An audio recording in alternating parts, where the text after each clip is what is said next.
السلام عليكم خوتي ومرحبا بكم كامل في قناتكم المعاش دي زاد.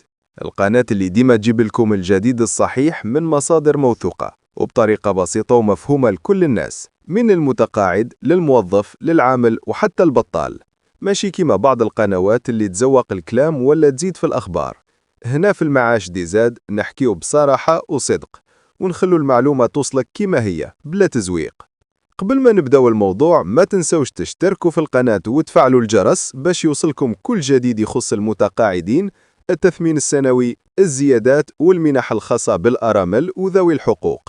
وخليوا لايك وتعليق تشجيعي باش نواصلوا معاكم وندعموا صوت المتقاعد يوصل وين لازم يوصل. خوتي، كما راكم عارفين هذه الأيام كامل الناس تهدر على موضوع واحد: الزيادة في معاشات المتقاعدين. من شهر ماي والناس تحكي، كل نهار نسمعوا إشاعة جديدة، كل صفحة تقول كلام، وكل قناة تدير عنوان مثير باش تجيب المشاهدات. بصح الحقيقة مازال ما بان والو رسمي. الناس ولات عيانة من الصبر، والأسعار راهي طالعة يوم على يوم، والمصاريف زادت، والمعاش راهو ثابت. رمضان راح، والعيد راح، والدخول المدرسي جاء، والزيادات ما بانش منها لا أخبار ولا أثر. كل نهار نسمعوا هاو القرار قريب، هاو الوزير قال، هاو رايحين يعلنوا. بصح كي تروح تشوف التصريحات الرسمية ما تلقى حتى بيان لا من الحكومة ولا من صندوق التقاعد. وهنا نحب نقول حاجة مهمة بزاف. صندوق التقاعد ما يقررش من راسه، هو غير يطبق القرارات اللي تجيه من الحكومة. يعني القرار كي يكون لازم يجي من وزارة العمل أو من رئاسة الجمهورية فقط. كومبارتي بوكس، نقطة مهمة بزاف. كاين بزاف صفحات فيسبوك وقنوات يوتيوب راهم يستغلوا هذا الملف باش يديروا البلبلة، يزيدوا في المشاهدات ويحبطوا الناس. كاين اللي يكتبوا مقالات مزيفة، وكاين اللي حتى ماشي جزائريين ويدخلوا يعلقوا باش يخلطوا الوراق ويشعلوا نار القلق في القلوب. نصيحتي للمتقاعدين: أبها ما تصدقوش أي خبر ما جاش من مصدر رسمي. الكلمة الأخيرة تجي من الحكومة، وزارة العمل أو رئاسة الجمهورية فقط.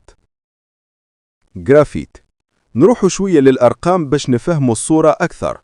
مثلا اللي يدي 2 مليون سنتيم في الشهر، إذا جات زيادة ب10% راهي تولي 200 ألف سنتيم زيادة شهريا، وإذا كانت 15% تولي 300 ألف سنتيم، وإذا ربي سهل وجات 20% تولي 400 ألف سنتيم في الشهر.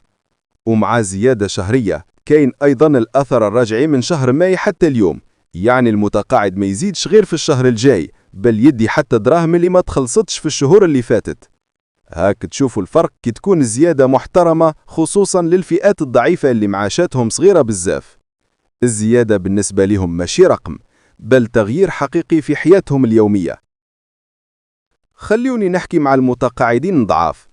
كاين ناس يديو أقل من 30 ألف دينار، والله ما تكفيهم حتى للدواء والفواتير.